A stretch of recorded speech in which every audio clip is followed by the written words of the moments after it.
Alright guys, this is Kai from BMW of Bend. Today we're going to go over opening the fuel door on a plug-in hybrid or electric vehicle in BMW's lineup. So let's go over the feature. Alright, so today I wanted to go over how to open the fuel door on a plug-in hybrid or an electric vehicle in the BMW lineup.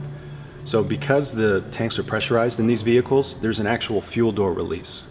So this might throw you off if you're accustomed to BMWs. It's always been where, you know, the door's unlocked, or if there's someone in the driver's seat, you can just push the fuel door and the flap will open. That's not true on the plug-in hybrid or electric vehicles. So over here, this is a 530e. On the door, there's a button to pop open the fuel door. Once you press it, you will notice on the instrument cluster, a message pops up to let you know it's preparing to allow refueling. Once it says refueling is possible, then the fuel door can be opened. All right, that's a general overview of how to open the fuel door. If you have further questions, give us a call or stop by BMW of Bend. Kendall, let's start something great.